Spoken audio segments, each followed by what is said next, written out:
gini, muqallid itu oleh para ulama keimanannya itu masih diragukan. Apakah dia disangsikan lah pada intinya, disangsikan. Apakah mencukupi keimanannya atau tidak. Tapi ada sebagian ulama yang memperbolehkan muqallid, memperbolehkan orang yang taklid, khususnya kepada orang awam. Jadi orang-orang yang memang mereka tidak punya waktu mungkin untuk mendalami akidah khamsin, akidah yang 50, sehingga boleh bagi dia untuk mengetahui dalil, mengetahui sifat yang wajib, mustahil atau jaiz bagi Allah Ta'ala, la ala tafsil, tidak secara terperinci.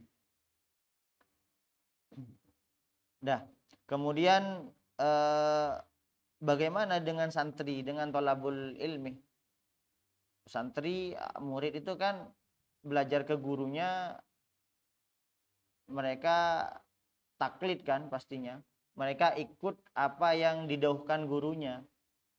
Maka oleh musannif di kitab ini, di dalam syarahnya Aqidatul Awam, di Nurul Dhalamnya itu dibedakan, dikecualikan. Wa kharaja bidzalika at-talamidah ba'da ayyursyidahum al-asyah. Dikecualikan dari muqallid adalah seorang santri, seorang murid yang sudah dapat petunjuk daripada gurunya. Fallahu mawjudun qadimun baqi mukhalifun lil khalqi bil itlaqi. Fallahu maka utai Allah mawjudun iku dat kang wujud. Fallahu maka utai Allah mawjudun iku dat kang wujud, qadimun tur kang dingin. Fallahu maka utai Allah mawjudun iku dat kang wujud, qadimun tur kang dingin, baqin tur kang tetep. Baqin tur kang tetep, mukhalifun tur dat kang nulayani. Mukhalifun turdat kang nulayani lil khalqi maring makhluk. Nulayani bil itlaqi kelawan mutlak. Masuk kepada pembahasan sifat-sifat yang wajib bagi Allah Ta'ala. Yang pertama adalah Allah Ta'ala itu bersifatan dengan wujud. Allah wajib memiliki sifat wujud. Nah, dikatakan di kitab ini, di Nurul Dhalamnya, bahwa wujudnya Allah Ta'ala tentu tidak seperti wujudnya kita. Di mana wujudnya Allah Ta'ala itu al-wujudud dzati, kan gitu. Di catatan kakinya, itu rujuknya hampir rata-rata ke Nurul Dhalam, ke syarahnya Aqidatul Awam. Wujudnya Allah Ta'ala itu wujud dzati. Artinya apa? Anna wujudahu lidatihi la li'illatin. Adanya Allah Ta'ala itu tidak beralasan. Tidak seperti kita yang keadaan kita atau hadirnya kita di muka bumi ini ada ilat. Berupa apa? Adanya orang tua. Lah, Allah Ta'ala itu tidak ada ilat, tidak ada alasan keadaannya Allah Ta'ala. Jadi tidak bisa dipertanyakan Allah Ta'ala ada karena apa, tidak bisa dipertanyakan. Beda dengan makhluk. Ai anna ghairahu laisa mu'atsiran fi wujudihi ta'ala. Dengan arti bahwa selainnya Allah Ta'ala itu tidak ada yang menjadi mu'atsir di dalam wujudnya Allah Ta'ala. Jadi kalau misalnya ada roti, berarti ada orang yang membuat roti. Ada alam, berarti ada orang yang membuat alam. Ada bangku, berarti ada orang yang membuat bangku. Ini asar, pembuatnya adalah mu'atsir. Allah Ta'ala tidak seperti itu.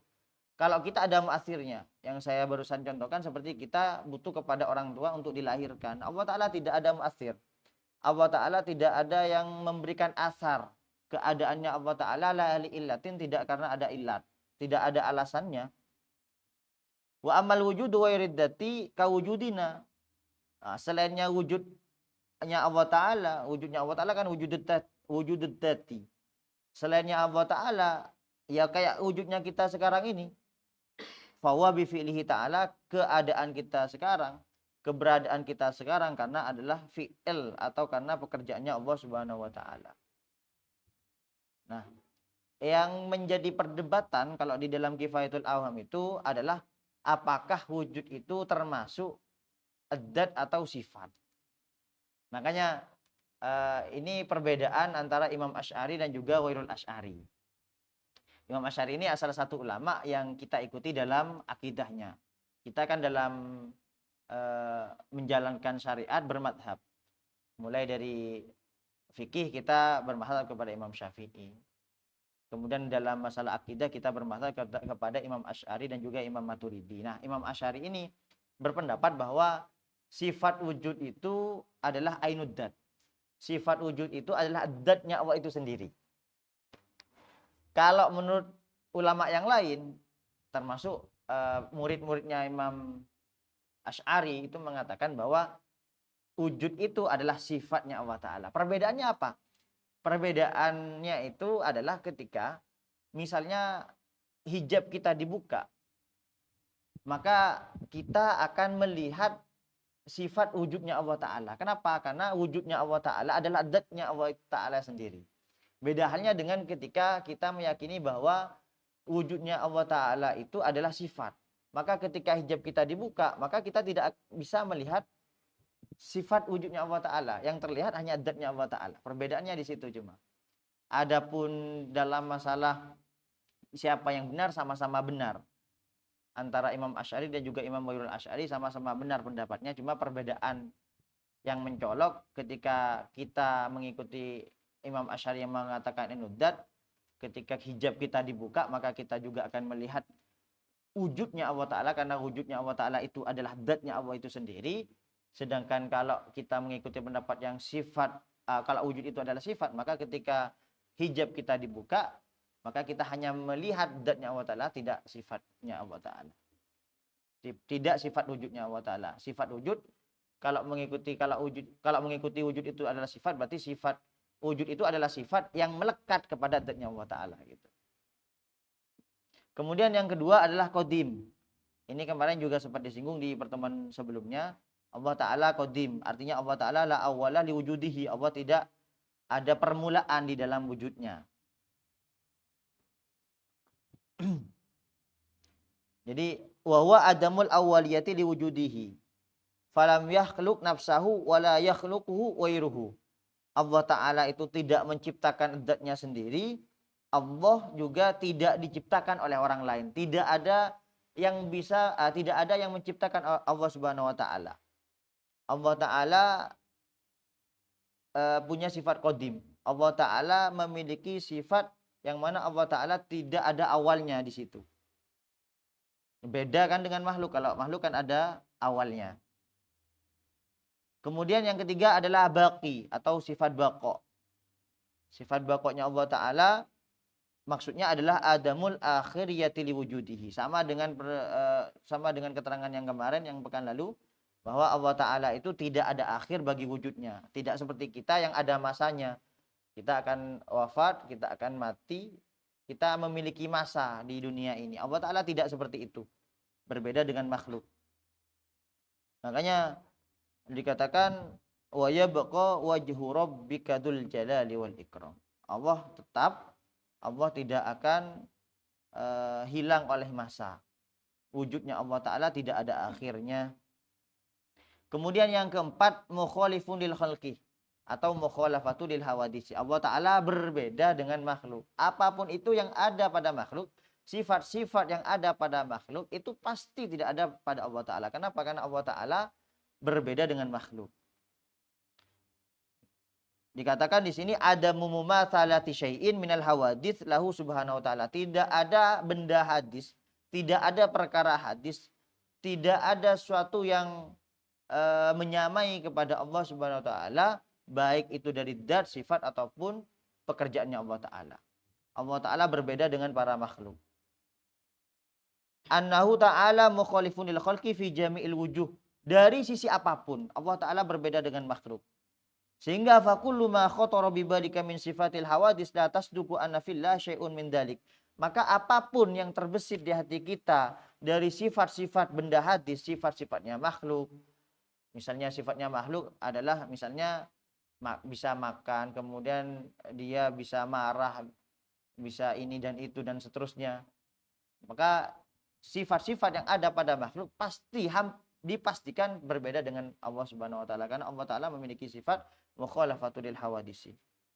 Makanya dikatakan dalam Al-Qur'an, laisa kamitslihi syai'un wa huwas samiul basir. Dah. Kemudian berikutnya wa qaimun wani wa wahidun wahai qadir muridun alimun bi kulli syai. Wa qaimun lan dat kang jumeneng. Wa qaimun lan dat kang jumeneng. Nadzam fa wa maujudun sudah saya makna ya. Nggih, barusan. Sudah di makna. Oh, nggih. Wa qaimun lan dat kang jumeneng wani tur dat kang sugih. Wa qaimun lan dat kang jumeneng wani tur dat kang sugih. Wa qaimun lan dat kang jumeneng wani tur dat kang sugih wa wahidun lan dat kang siji. Wa wahidun lan dat kang siji wa hailan dat kang urip lan dat kang urip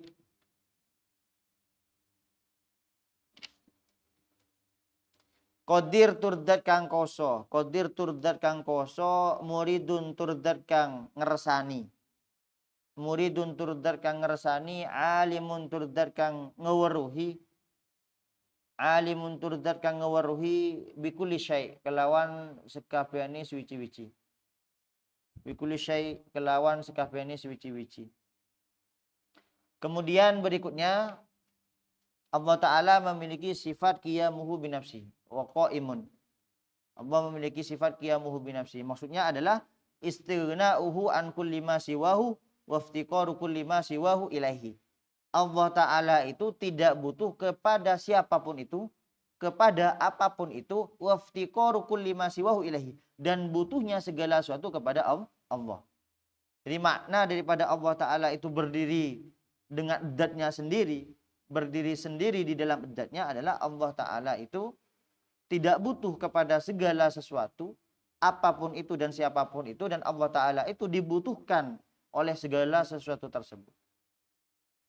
Kemudian ghaniyun wa wahidun, Allah Ta'ala memiliki sifat wahdaniyat, Allah Ta'ala memiliki sifat satu. Dikatakan di sini wahiyya adamu ta'addudi fid dzati was sifati wal af'al. Allah Ta'ala itu maha satu, baik di dalam dzat, sifat, dan juga pekerjaannya. Oleh karena itu ada keterangan tambahan, mungkin ada keterangan menarik yang bisa kita pelajari di dalam kitab Kifayatul Awam, bahwasanya Allah Ta'ala itu mustahil adanya kam. Kalau bahasa di Kifayatul Awam itu adanya kam. Kam itu apa? Berbilangan.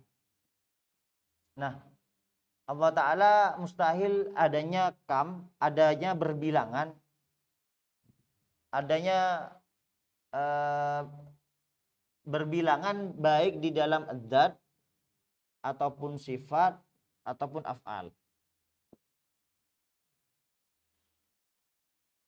Kam ini ada kam muttasil, ada kam munfasil.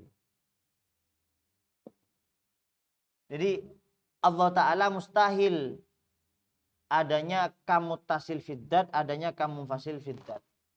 Saya langsung jelaskan satu persatu. Kam muttasil fid dzat berarti adanya, muttasil itu kan sambung ya. Jadi adanya kam muttasil fid dzat berarti adanya sesuatu, adanya dzat di dalam Allah Ta'ala, adanya berbilangan dzat di dalam dzatnya Allah Ta'ala. Makanya Allah Ta'ala muhal kam muttasil fid dzat. Muhal ada dua dzat di dalam Allah Subhanahu wa Ta'ala. Kam munfasil fid dzat, munfasil itu kan terpisah. Berarti kam munfasil fid dzat maknanya adalah adanya dzat lain yang sama dengan dzatnya Allah Subhanahu wa Ta'ala. Kam muttasil muhal, kam munfasil muhal, baik di dalam kam muttasil dan kam munfasil fid dzat itu mustahil bagi Allah Subhanahu wa Ta'ala. Allah mustahil ada dua dzat di dalam dirinya, dan muhal ada dzat lain yang menyamai dengan dzatnya Allah Subhanahu wa Ta'ala. Kemudian ada kam muttasil fi sifat, yang maknanya berarti sifatnya Allah Ta'ala ada dua yang sama. Allah Ta'ala muhal ada dua sifat yang sama di dalam dzatnya. Allah Ta'ala muhal ada dua wujud di dalam dzatnya. Allah Ta'ala muhal adanya sifat baqa di dalam dzatnya dan seterusnya. Termasuk juga kamu fasil fi sifat. Artinya apa? Artinya ada sifat lain yang menyamai dengan Allah Subhanahu wa taala. Ini juga muhal. Jadi Allah Ta'ala tidak ada yang menyamai di dalam sifatnya. Siapapun itu tidak ada yang menyamai kepada sifatnya Allah Ta'ala. Ada kamuttasil fil af'al. Yang maknanya adalah Allah Ta'ala ini memiliki beberapa pekerjaan. Muttasil kan sambung ya. Saya ulangi, muttasil itu sambung, mufasil pisah. Lah, kamuttasil fil af'al ini yang ada pada Allah Subhanahu wa taala. Tidak mustahil terjadi pada Allah Ta'ala. Kenapa? Karena pekerjaannya Allah Ta'ala banyak. Allah Ta'ala bisa menciptakan, Allah Ta'ala bisa mematikan hamba, Allah Ta'ala bisa memberikan rezeki. Yang beda, yang mustahil itu adalah kamu fasil fil af'al. Kamu fasil fil af'al berarti maknanya adalah ada pekerjaan lain yang menyamai dengan pekerjaan Allah. Ini mustahil. Jadi kamu tasil fiddat, kamu fasil fiddat, kamu tasil fis sifat, kamu fasil fis sifat, dan kamu fasil fil af'al itu semuanya mustahil. Yang boleh hanya adalah kamu muttasil fil af'al. Karena Allah Ta'ala memiliki beberapa pekerjaan. Nah, kemudian selain sifat wahdaniyat, Allah juga memiliki sifat hayat. Ya jelas ya, Allah Ta'ala itu maha hidup. Sifatun tusahihu liddatil lati qomat biha an ta'lam wa takdir. Sifat yang menetap pada zat di mana dengan sifat tersebut zat kemudian bisa mengetahui dan juga ada kemampuan untuk melakukan sesuatu. Nah. Kemudian ada sifat qadir. Allah memiliki sifat kudrat.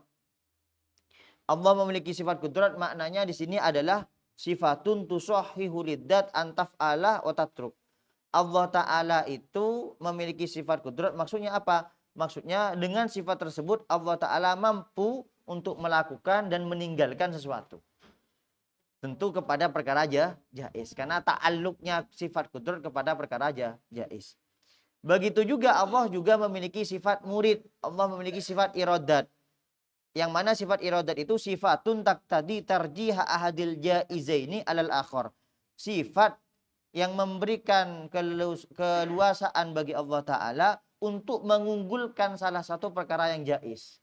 Contoh kayak barusan, ada misalnya ada bayi di dalam kandungan ibu. Ini ada dua kemungkinan, ada dua perkara yang jaiz. Bisa dilahirkan, kemudian dia hidup, bisa dimatikan dalam kandungan. Ini dua perkara yang jaiz. Nah Allah Ta'ala itu bisa, mampu untuk mentarjih, untuk mengunggulkan salah satunya. Allah Ta'ala mampu untuk menghidupkan kemudian dilahirkan. Allah Ta'ala juga mampu untuk mematikan dia dalam kandungan. Sehingga perlu dipahami bersama bahwa kudrat iradatnya Allah Ta'ala itu kedua-duanya ta'aluknya kepada jaiz, kepada perkara yang jaiz. Sehingga tidak bisa dipertanyakan bahwa bagaimana Allah mampu, Allah tidak bisa membuat anak. Kan gitu. Ada sebagian orang yang bertanya, orang-orang yang benci agama Islam, orang-orang yang tidak mengikuti manhaj Ahlussunnah wal Jamaah, mereka mempertanyakan, katanya Allah mampu, kenapa tidak buat anak? Makanya harus kita pahami bersama bahwa ta'alluqnya, kaitannya sifat kudrat dan iradat itu hanya perkara yang jaiz. Adapun kepada perkara yang wajib dan muhal itu tidak. Sehingga tidak bisa kemudian dipertanyakan Allah kenapa kok tidak buat anak. Berarti Allah Ta'ala tidak mampu. Kenapa? Karena buat anak bagi Allah itu hukumnya muhal. Sehingga kudrat dan iradat tidak bisa dipertanyakan bertakluk kepada itu. Tidak bisa dipertanyakan kenapa kemudian Allah Ta'ala tidak membuat anak. Karena membuat anak bagi Allah Ta'ala itu muhal. Sedangkan kudrat iradat hanya bertakluk kepada perkara yang jaiz. Kudrat sendiri di dalam Al-Quran, wallahu ala kulli syai'in qadir. Kalau iradat, inna rabbaka fa'alul lima yurid. Kemudian Allah juga memiliki sifat ilmu. Jelas ya. Allah mengetahui segala sesuatu. Sifatun tangkashifu biha syai' inda ta'alluqiha bihi. Allah mengetahui segala sesuatu. Alimun bikulli syai'. baik yang global, baik yang terperinci, baik yang wajib, mungkin, dan semuanya. Bahkan Allah Ta'ala lebih mengetahui daripada kita sendiri. Allah Ta'ala mengetahui kepada kita daripada kita sendiri. Yang belum terjadi Allah tahu. Makanya dikatakan bahwa Allah Ta'ala aqrabu min hablil warid. Allah Ta'ala itu lebih dekat daripada urat nadi kita. Nah, sebagaimana firman Allah, innallaha bikulli syai'in alim. Nah, tentu yang perlu kita pahami bersama juga bahwa ilmu kudrat sama iradatnya Allah Ta'ala, atau ilmu iradat sama kudratnya Allah Ta'ala itu tidak tertib seperti kita. Kalau kita, mohon maaf, misalnya ada handphone di sini, kita dalam kudrat iradatnya kita dan ilmunya kita ini alat tertib. Kita tahu dulu kalau ini handphone, kemudian ada iradat, ada keinginan untuk ngambil handphone. Baru kemudian kudrat kita bekerja, ngangkat telepon. Nah, Allah Ta'ala tidak ada tertib. Jangan dibayangkan kemudian Allah Ta'ala, oh Allah berarti tahu dulu, kemudian iradat dulu, kemudian kudrat dulu. Enggak. Prosesnya tidak seperti itu. Kenapa? Karena kalau berproses seperti itu maka sama dengan makhluk. Maka menyalahi kepada sifat yang sebelumnya bahwa Allah Ta'ala mukhalafatu lil hawadisi. Bisa dipahami nggih? Ya. Kemudian sami'unil basir wal mutakallimu lahu sifatun sab'atun tantadimu. Sami'un turdat kang midanget. Sami'un turdat kang midanget, al basiruh turdat kang mirsani. Al basiru turdat kang mirsani, wal mutakallimu turdat kang dawi. Lahu iku kadhe Allah sifatun utawi pira-pira sifat. Lahu iku kadhe Allah sifatun utawi pira-pira sifat, sab'atun kang pitu, tantadimu kang bakal ngenadhom apa sab'ah. Tantadimu kang dadi nadhom apa sab'ah. Tantadimu kang dadi nadhom apa sab'ah. Allah Ta'ala selain memiliki sifat-sifat yang disebutkan barusan, Allah Ta'ala juga memiliki sifat Sami al-Basir. Allah maha mendengar, Allah maha melihat. Tentu sam'ullah wa basarullah laisa kasam'ina wa basarina. Allah Ta'ala dalam mendengarkan dan juga melihat tentu tidak sama dengan kita melihat dan juga mendengar. Pokok patokannya laisa kamitslihi syai'. Allah Ta'ala pasti berbeda dengan makhluknya, apapun itu. Kemudian wal mutakallimu, Allah memiliki sifat kalam. Dikatakan di sini fakalamuhu ta'ala laisa biharfin wala sautin. Kalamnya Allah Ta'ala itu tidak ada huruf dan tidak bersuara. Kalau kita enggak kan? Kita ketika bermukalamah, ketika kita berbicara, maka ada saut di situ, ada suara dan juga ada huruf. Berbeda dengan Allah Subhanahu wa taala. Allah Ta'ala di dalam kalamnya itu tidak ada huruf dan juga tidak ada suara. Nah, kalam itu sifatun azaliyatun qaimatun bidati ta'ala yu'abbiru anha bin nadhin makhsus al-musamma bil Qur'an wa bi kalamillah. Sifat yang menetap pada zatnya Allah Ta'ala yang diungkapkan oleh Allah dengan nadham khusus, di mana kemudian kita menyebutnya dengan Al-Quran atau kalamullah. Makanya kalamullah itu kan qadim. Nah, Al-Quran ya, okay. Ini Al-Quran, mushaf, isinya itu qadim. Ini karena adalah kalamullah. Tapi hurufnya ini hadis. Kenapa? Karena memang baru dicetak. Jadi bisa dibedakan. Jadi kalau Al-Qur'annya sendiri, huruf yang ada di Al-Qur'an itu sendiri, di mushaf itu sendiri, itu hadis.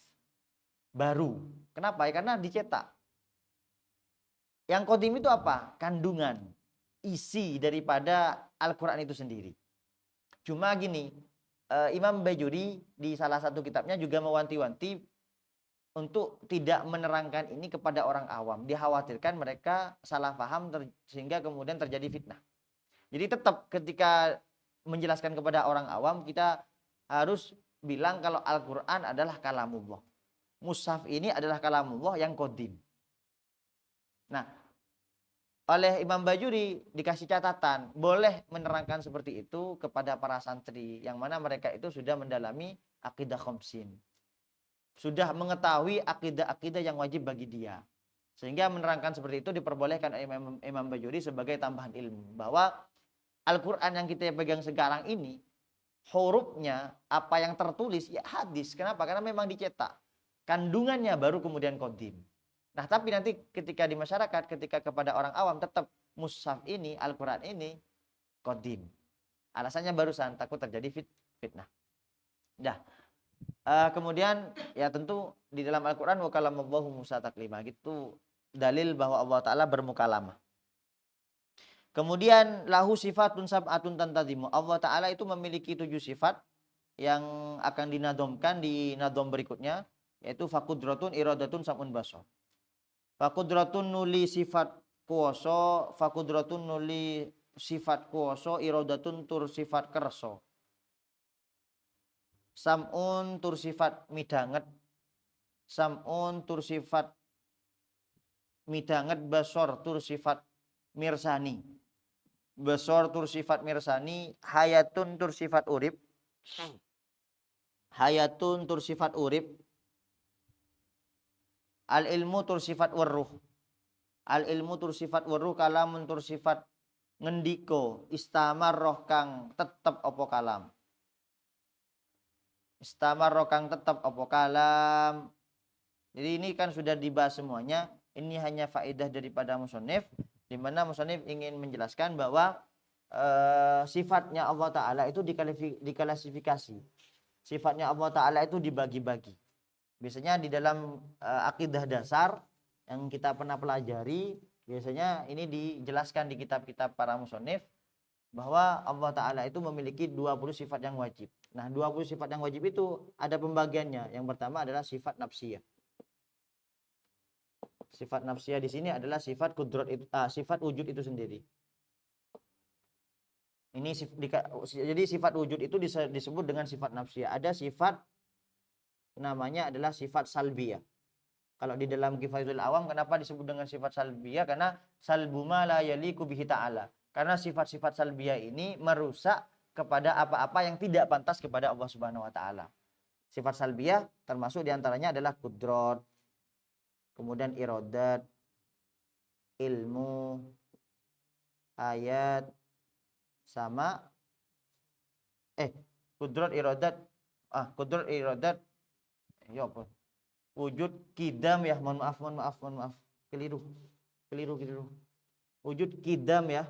Kidam, baqa, mukhalafatul lil hawadisi, qiyamuhu binafsihi, wahdaniyat. Dah.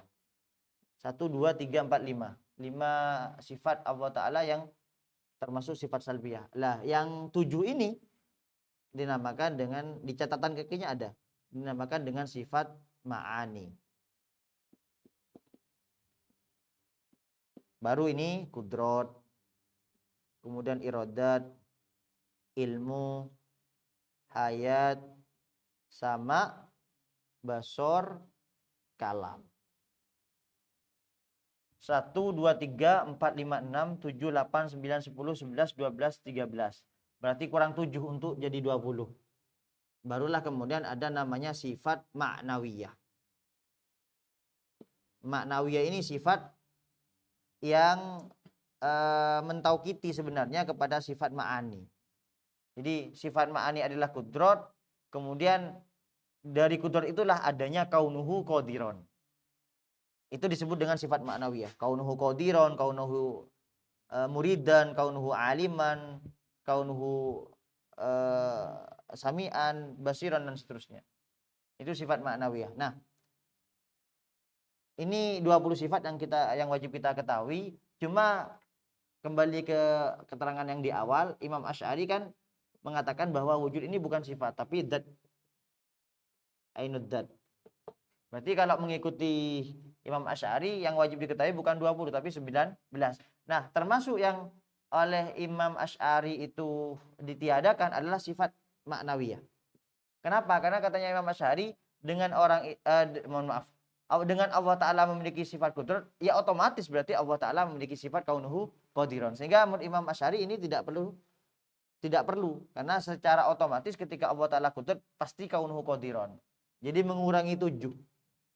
Ini bukan sifat, kemudian ini juga berarti 8. Berarti semuanya 12. Berarti kalau Imam Asy'ari yang wajib diketahui hanya 12. Ya sifat wujud ya tetap wajib diketahui, cuma menurut Imam Asy'ari cuma perbedaannya Imam Asy'ari tidak mengatakan bahwa wujud itu adalah sifat, tapi adalah zat Allah itu sendiri. Dah. Kemudian berikutnya wajah izun bifati wa adlihi, ini kita sudah selesai membahas tentang sifat yang wajib bagi Allah Ta'ala. Insyaallah pekan berikutnya kita akan berlanjut untuk belajar bersama sifat jaiz dan juga sifat muhal bagi Allah Subhanahu wa taala. Wa jaizun bi fadlihi wa adlihi tarkun likulli mumkinin ka fi'lihi wallahu a'lam bis-shawab. Al-Fatihah.